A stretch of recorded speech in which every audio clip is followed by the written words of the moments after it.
नमस्कार, सुदर्शन न्यूज में आपका स्वागत है। रात के 10 बज चुके हैं और 10 की बात के साथ मैं हूं मुकेश कुमार। आज 10 की बात में विस्तार से चर्चा करेंगे एक्स्ट्रा जुडिशियल किलिंग यानी एनकाउंटर की। एनकाउंटर की चर्चा विस्तार से करनी इसलिए जरूरी है क्योंकि कुछ लोग एनकाउंटर और फेक एनकाउंटर दोनों को एक ही समझ लेते हैं और एनकाउंटर का मतलब ही फेक एनकाउंटर समझते हैं। विस्तार से आज हम इस पर चर्चा करेंगे, फिर ट्रेंडिंग और वायरल वीडियो आपको दिखाएंगे और उसके बाद कल की हेडलाइन और फिर अच्छी खबर मतलब गुड न्यूज के साथ प्रोग्राम को अंत करेंगे। आपको शुभ रात्रि करेंगे। तो कहते हैं शुरुआत विस्तार से। एनकाउंटर या एक्स्ट्रा जुडिशियल किलिंग शब्द, उनसे भी हमने राय जानने की कोशिश की, एक बार उनको भी सुनाते हैं आपको।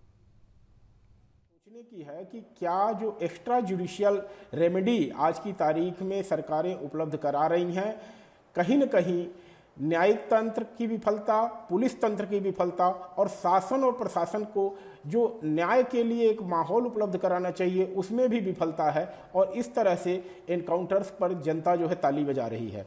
तो जनता आज अगर ताली बजा रही है तो इस पर सोचने की ज़रूरत है, क्योंकि जो एनकाउंटर होते हैं जब अपराधी का होता है तब तो सही है, लेकिन जब किसी निर्दोष का होता है तो उसमें निश्चित ही सबसे बड़ा पीड़ित वह व्यक्ति होता है जिसके परिवार का कोई व्यक्ति जाता है। तो गंभीरता से इस विषय पर विचार करने की आवश्यकता है। अब आपको दिखाते हैं जिस एनकाउंटर पे सबसे ज्यादा चर्चा हो रही है वो है उत्तर प्रदेश का एनकाउंटर। उत्तर प्रदेश में कब कब एनकाउंटर हुए हैं, कितने एनकाउंटर हुए हैं, उसका रिजल्ट क्या हुआ है, जो फेक के एनकाउंटर के आरोप लगे उसकी जो जांच हुई, इस जांच की रिपोर्ट क्या आई वही। साल 2012 एनकाउंटर में 10 अपराधी मुठभेड़ में 10 अपराधी जो है ढेर मारे गए, ढेर किए, क्योंकि मुहिम चल रहा था। उसके बाद फिर 26 2020 में ये आंकड़ा कम हो जाता है क्योंकि अपराधियों में भी खौफ जो है वो हो गया था 2021 में। 26 धीरे धीरे आंकड़ा कम होता जा रहा है, 22 में 14, 2023 में यह आंकड़ा जो है 2023 में फिर यह आंकड़ा बढ़ करके 26 हो जाता है। उसके बाद 2024 में अब तक सितंबर 2012 से 2017 तक 34 अपराधी जो है वो ढेर किए गए थे 2012, यानी ये समाजवादी पार्टी की सरकार थी तब से। 2017 से अब तक 209 अपराधियों को ढेर किया जा चुका है एनकाउंटर में, राज्य को अपराध मुक्त करने के लिए। इनमें से 63 जो थे वो इनामी बदमाश थे, यानी पहले से हिस्ट्री सीटर थे, उन पर सरकार ने इनाम रखा हुआ था और इन्हें पुलिस ने एनकाउंटर में ढेर किया। और 3196 अपराधी जो हैं इस एनकाउंटर में घायल हुए। ऐसा नहीं कि एनकाउंटर में सभी की जान ही गई है, 3196 जो है उनकी घायल भी हुआ। और इस मुठभेड़ में 13 पुलिसकर्मी की मौत हुई, जिसकी चर्चा कोई नहीं करता। आगे की कि वायरल क्या हो रहा है और ट्रेंडिंग क्या है।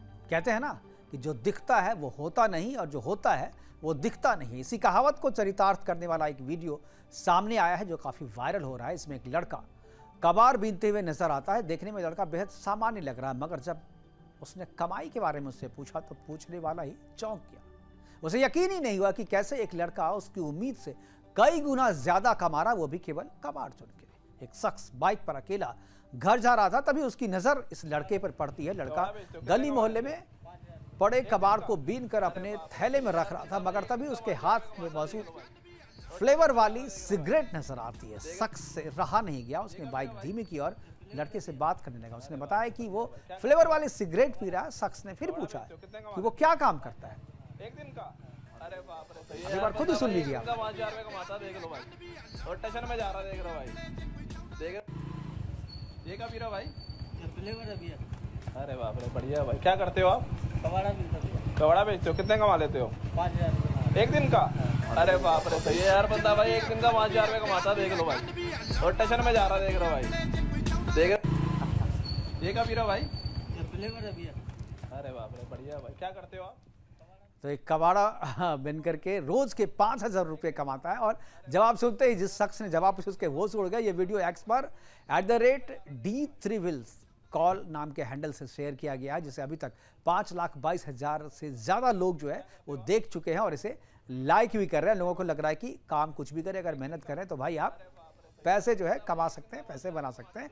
5000 रुपया डेली इसको शख्स को देख करके नहीं लगता है कि 5000 रोज की इसकी कमाई हो सकती है, लेकिन मेहनत से कमा रहा है। फिलहाल जो दूसरी खबर जो सोशल मीडिया पे वायरल हो रही है वो आपको हम दिखाते हैं कि वो है चीन से।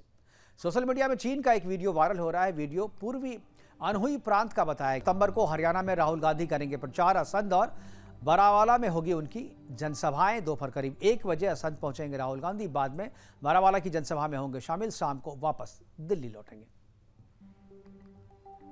और 8वीं खबर है, गुरुवार को राजस्थान के 1 दिवसीय दौरे पर उपराष्ट्रपति जगदीप धनखड़ रहेंगे जयपुर में, और जयपुर में आयोजित हिंदू आध्यात्मिक सेवा मेला की अध्यक्षता करेंगे। करीब शाम 5 बजे दशहरा मैदान में पहुंचेंगे उपराष्ट्रपति। और ये तो थी बड़ी हेडलाइन जो कल आप अखबार में देखेंगे, वो आपको मैंने पहले बता दिया। अब बारी है गुड न्यूज़ की। गुड न्यूज़ यानी अच्छी खबर। देश के अगले 5 साल में जो देश में साल में 7,500 मेडिकल सीटों में इजाफे का लक्ष्य रखा गया है। और क्या है और यानी अच्छी खबर है मेडिकल के फील्ड से, यानी डॉक्टरी की तैयारी करने वाले लोगों के लिए एक अच्छी खबर है कि देश में अगले 5 साल में 75,000 मेडिकल सीटों के इजाफे का लक्ष्य रखा गया। केंद्रीय स्वास्थ्य मंत्री जेपी नड्डा ने कहा कि नेशनल मेडिकल कमीशन ने पिछले 4 सालों में मेडिकल की यूजी और पीजी की सीटों में 25,000 का इजाफा किया है। तय समय सीमा में 1 साल पहले ही एमबीबीएस सीटों की संख्या 1 लाख से ज़्यादा करने का लक्ष्य हासिल कर लिया। उन्होंने कहा कि पीएम मोदी ने मेडिकल प्रोफेशंस की बढ़ती मांग को देखते हुए अगले 5 सालों में मेडिकल की मौजूदा सीटों पर हर साल 15,000 सीटें यानी वैकेंसी बढ़ाने का लक्ष्य रखा है, जिसे पूरा किया जा रहा है। नीट यूजी परीक्षा के लिए इस बार रिकॉर्ड 24.06 लाख रजिस्ट्रेशन हुए थे और एमबीबीएस कोर्सेज की मांग लगातार बढ़ रही है। एनएमसी की यूजी मेडिकल एजुकेशन बोर्ड की प्रेसिडेंट डॉक्टर अरुणा वी बोनीकर का कहना है कि केंद्रीय स्वास्थ्य मंत्रालय के निर्देशों के तहत एमएनसी द्वारा एमबीबीएस की सीटों में बढ़ोतरी की जा रही है। साथ ही मेडिकल एजुकेशन की क्वालिटी में भी सुधार हो, इसके लिए भी ध्यान रखते हुए रेगुलेशंस तैयार किए जा रहे हैं। अब देश में सरकारी मेडिकल कॉलेजों की संख्या में भी इजाफा हुआ है। उन्होंने कहा कि देश में जब एमबीबीएस की सीटें ज़्यादा होगी तो दूर दराज के क्षेत्र में भी छात्रों को फायदा होगा और लोगों को भी फायदा होगा, क्योंकि मेडिकल की जब सीटें बढ़ेगी तो डॉक्टरों की संख्या बढ़ेगी तो दूर दराज के क्षेत्रों में भी जो डॉक्टर हैं, डॉक्टर की उपलब्धता बढ़ाई जा सकेगी। अब बात फीडबैक की। लगातार सुबह जो हम प्रोग्राम आपको दिखा रहे हैं 10 की बात, इसमें ये प्रोग्राम आपको लग कैसा रहा है? आप हमें ये बता सकते हैं कि 10 की बात @gmail.com पर अपना फीडबैक आप दे सकते हैं। और फीडबैक जब आप देते हैं तो इस बात का भी ध्यान रखें कि आप केवल क्या जोड़ना चाहिए, क्या घटाना चाहिए, यही होता है। साथ में अगर आपके पास कोई नया आइडिया हो इस प्रोग्राम को लेकर के या कुछ खबर को लेकर या कोई ऐसी खबर जिसे आप चाहते हैं कि हम अपने टेलीविज़न पर दिखाएं, तो उस खबर के बारे में भी आप हमें 10 की बात @gmail.com पे बता सकते हैं। अब हम अपने आखिरी सेगमेंट की ओर बढ़ रहे हैं। गुड न्यूज़ के साथ देश के अन्नदाता किसान और हमारी सीमा की रक्षा में लगे जवानों को धन्यवाद, जिसके कारण आज आप और हम अपने घरों में चैन की नींद सो रहे हैं। और इसके लिए किसान और जवान दोनों का धन्यवाद और आपको शुभ रात्रि, नमस्कार, जय।